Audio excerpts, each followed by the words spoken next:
প্রায় ৮ মাসের বেশি সময় তিনি বাংলাদেশের অন্তর্বর্তী সরকারের প্রধান পদে রয়েছেন। সংবিধান থেকে শুরু করে নির্বাচন প্রক্রিয়া সংস্কারের কাজ শুরু হয়েছে বলেও ঢালাও প্রচার করছেন তার উপদেষ্টারা। এমনকি প্রধানমন্ত্রী শেখ হাসিনা ও তার দল আওয়ামী লীগের নেতাদের বিরুদ্ধে একের পর এক মামলা হয়েছে। এতক্ষণে নিশ্চয়ই বুঝে গিয়েছেন আমরা কার কথা বলছি। ঠিকই ধরেছেন, আমরা বলছি বাংলাদেশের অন্তর্বর্তী সরকারের প্রধান মোহাম্মদ ইউনূসের কথা। তার আমলে বাংলাদেশের জেলে বন্দী কুখ্যাত জিহাদিদের মুক্তি দেওয়ার অভিযোগ উঠেছে। এবার বাংলাদেশের জেলে বন্দী জিহাদিদের ভিআইপি ট্রিটমেন্ট দেওয়ার অভিযোগ উঠল। শেখ হাসিনা বাংলাদেশ ছাড়ার পর থেকে পরিস্থিতি অত্যন্ত সংকটজনক। ভারতের সঙ্গে শত্রুতার পথে হেঁটে নিজেদের বিপদ নিজেরাই ডেকে নিয়ে এসছে। তাতে করে ক্ষতি বাংলাদেশেরই হচ্ছে। আর পাকিস্তান এবং চীনের সঙ্গে সম্প্রতি নিবিড় যোগাযোগ বাড়িয়েছে।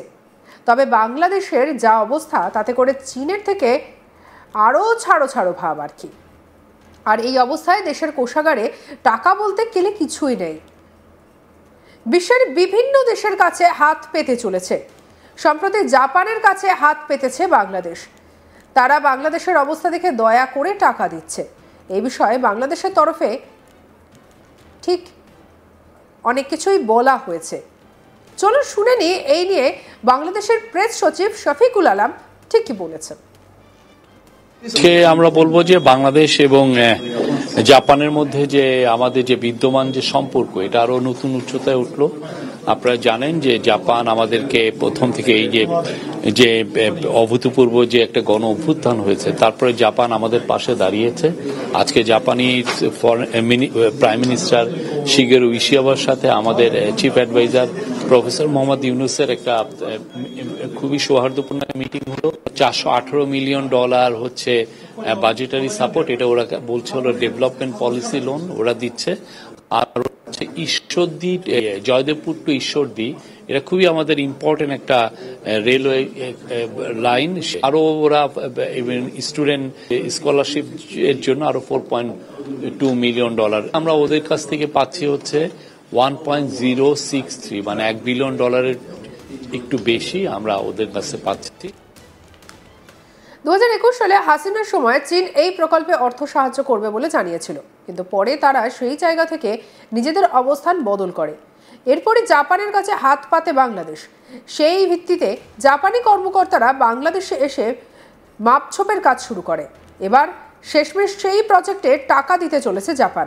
জাপানে নিযুক্ত বাংলাদেশের রাষ্ট্রদূত মোহাম্মদ দাউদ আলী এবং বাংলাদেশে নিযুক্ত জাপানি রাষ্ট্রদূত শিরিচি সাইদা নিজ নিজ দেশের পক্ষে চুক্তিতে স্বাক্ষর করেন। প্রধান উপদেষ্টা অধ্যাপক মোহাম্মদ ইউনূস স্বাক্ষর অনুষ্ঠানে উপস্থিত ছিলেন। এ বিষয়ে নিজের সোশ্যাল মিডিয়ায় পোস্ট করেছেন মোহাম্মদ ইউনূস। তিনি লিখেছেন, জাপান বাংলাদেশকে $100 কোটি অধিক টাকা দিতে চেয়েছে। এই টাকা বেশিরভাগটাই খরচা হবে বাংলাদেশের রেল উন্নয়নের কাজে। এছাড়াও এই আর্থিক সাহায্যের আওতায় বাংলাদেশের অর্থনীতির উন্নয়ন এবং জলবায়ু পরিবর্তনের খাতে $418 মিলিয়ন প্রদান করবে তারা। বাংলাদেশের 165 কিলোমিটার দীর্ঘ রেললাইন সম্প্রসারণ প্রকল্প, যা জয়দেবপুর থেকে ঈশ্বরদী পর্যন্ত রয়েছে, সেই প্রকল্পেও $641 মিলিয়ন ঢালার কথা জানিয়েছে জাপান।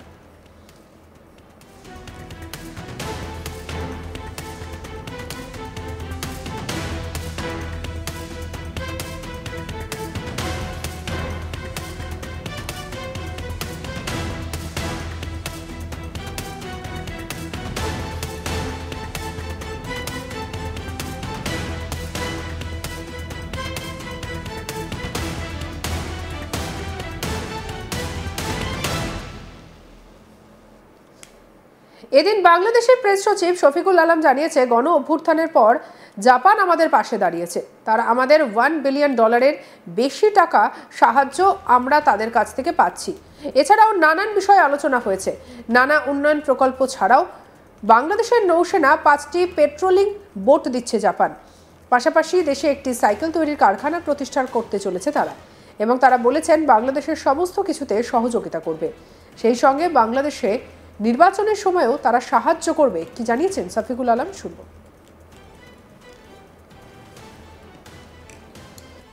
আমরা বলবো যে বাংলাদেশ এবং জাপানের মধ্যে যে আমাদের যে বিদ্যমান যে সম্পর্ক, এটা আরো নতুন উচ্চতায় উঠলো।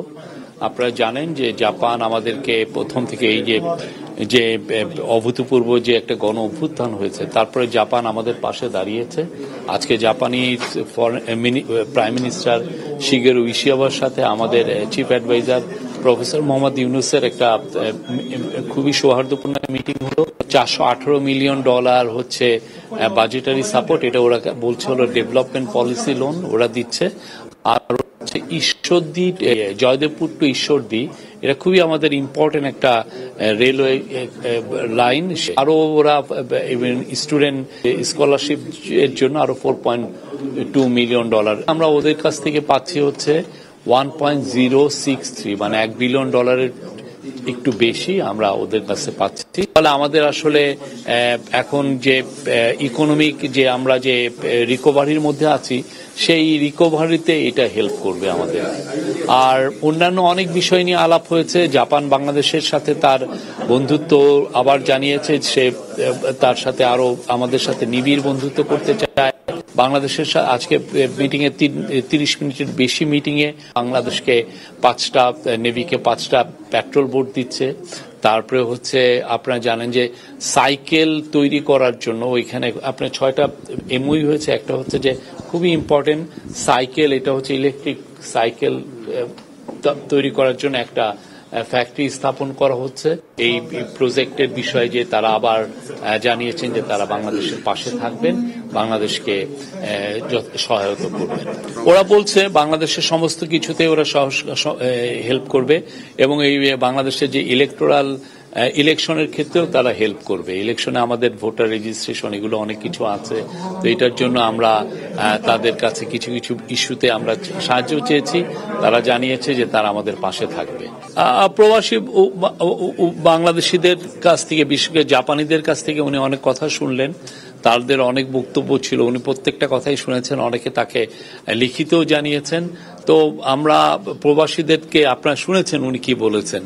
তো আমরা মনে করছি যে প্রবাসীরা they will play big role, because আমরা বাংলাদেশ থেকে 1 লক্ষ বাংলাদেশিকে জাপানে রিক্রুটমেন্ট, মানে জাপানের আমরা জব অপরচুনিটি তৈরি করার চেষ্টা করছি। তো সেই জায়গায় প্রবাসীদের একটা বড় রোল আছে, যে তারা এখানে ব্রিজ বিল্ডার, ব্রিজিং হিসাবে কাজ করবে। তারা আসলে জিনিসটাকে আরো বেশি এক্সপেডাইট করার জন্য যথেষ্ট হেল্প করার সুযোগ আছে, এবং অলরেডি আজকে তারা বলেওছে যে এটা নিয়ে কাজ করবে। তারা আরো কিছু কিছু বিষয় বলেছে, তা আমাদের চিফ অ্যাডভাইজার সবগুলোই শুনেছেন।